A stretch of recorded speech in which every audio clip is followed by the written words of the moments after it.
In this segment, we're going to present how to create rules for the classroom. Setting rules gives your classroom structure, sets a positive classroom environment, and sets your expectations for all your students.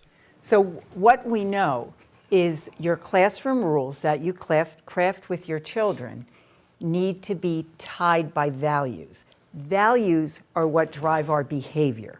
To just ask students to do something because it's what you want, we're not as likely to do. For instance, I'm from New Jersey. In New Jersey, we have an Easy Pass system. I'm sure you have it in your states. And for the longest time, the on-ramp to the Parkway, it would say speed limit to go through Easy Pass was 15 miles an hour.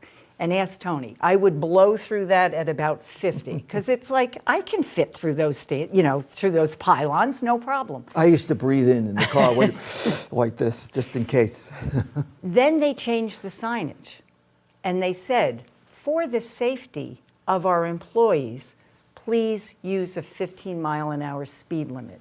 Guess what I've done since then? I don't speed through that anymore. I didn't care about the rule until it was tied to a value of mine. I don't want to hurt anyone, ever. What we would like is to brainstorm what are some values you would like in your classroom, and then we'll create some rules. So what we're going to do is we're going to pretend you're our class, and we're going to go through a crafting rules activity based on values. And so values are what's important to us. In a classroom, what's important are things like safety and kindness, respect, those kinds of things. So we want you to brainstorm hard work. Let's take 3 values, and in these categories, we'll come up with everything that falls under those 3 categories. So let's just go with safety, respect, and responsibility. All right, so this group, craft us a few rules for responsibility. This group, craft us a few rules for safety. This group, please craft us the rules for respect. Okay, so here is a list or a partial list of safety rules. Tell us what you were thinking when you did this, Sam. So our group wanted to look at safety rules from the perspective of our classroom and the rules that our children would come up with.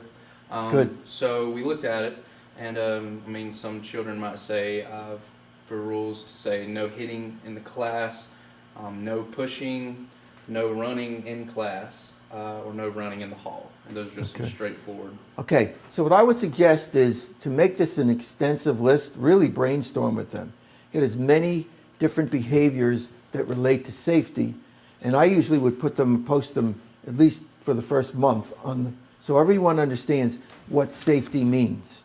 Because this is a value, it's a big word, some kids don't understand it, but value means all of these things. So when they do misbehave and it falls in this category, all you have to say after a while is, all right, you broke our safety rule. All right, and then you give the consequence. The other thing is when you're writing rules, make sure that they're in the positive. You want to tell kids what to do, what not to do, not what not to do. Okay, so this should be, instead of no hitting, maybe what? Anybody? Keep your body to yourself. And I'm glad you said body, because that includes your hands, your feet. In some classrooms, I've seen kids spit at each other. So a lot of ways, that you could hit someone. So that would fall under that too. How about no running in class? It would be walk wherever you have to go.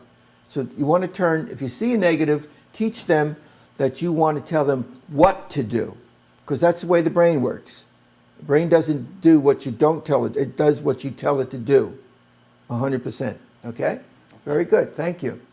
Okay, Rachel, thank you for coming up and explaining this. So why don't you go over these respect rules? This is what respect means to the students. All right, yes. So the first one is to be nice to everybody in the classroom, and do not yell, and do not hit one another, of course, and do not lie, and always say thank you, and please raise your hand in the classroom, and listen to your teachers, okay? And do not say bad words. Say please. Okay, good. So again, you would continue this and try to get as many of these behaviors. Some are repeating. For example, this would be, and it may be in a different place. And again, turn them around instead of do not yell. Speak softly and politely, something like that. The other thing too is when you create your rules, you're a role model for the students. So if you want them, for example, to always raise their hand before they talk, when you ask a question, students, I need an answer for this little project that we're doing. See where my hand is? So I model the behavior. If you want students to line up, don't you be rushing around the room, all right? If you want them to speak a certain way, then you speak a certain way. I've heard teachers say to, for example, for students, line up, all right? Be respectful, line up, be polite to each other, whatever the rules are. And they line up, and the teacher says, no talking, all the way down till we get to the auditorium for the show. And as they walk into the hallway, here the teachers, oh, hi, Sarah, and they're talking like crazy to each other all the way down. That's not a good role model. So please be aware of that. Anything that's here or the rest of the list, you need to role model that. It sort of reinforces what you're doing. Okay, so these are the rules that we feel for being responsible. And we wanted these to be in a student perspective, but we also tell our students that they need to think positively. So we try to write the rules in a positive manner. So, for instance, throw your trash away. We don't want trash lying around the room. We want our room to be clean and orderly. Do your homework. Make sure that those tasks that you need to be learning about and thinking about, you take home with you and you finish. Bring your pencils, so you need to be prepared to write and to do your work. You participate, of course, that's an extremely important thing about class. To stay on task, so you really want to be focused and organized and with your thoughts and ready to learn. And then you do what the teacher says, because of course the teacher is looking out for you and your best interest and is there for you. Responsibility is a big word, depending on the grade level. Same with respect. That needs to be, each one of these has to be really defined through this, or even additional definitions if you have to demonstrate. So you really need to role play, demonstrate, have them understand thoroughly what this is, put them through some role plays as well. And the other thing is, once you get your rules, we're going to synthesize each category now down to one rule. I think it's wise to have no more than 3 or 4 rules per classroom. First of all, they can't remember 15 rules. It's too difficult, even in high school. Or they'll choose not to. Okay, it'll be, well, the first response will be from high school students, there's too many rules, I can't remember them. So if they have 2 or 3, they absolutely can remember them.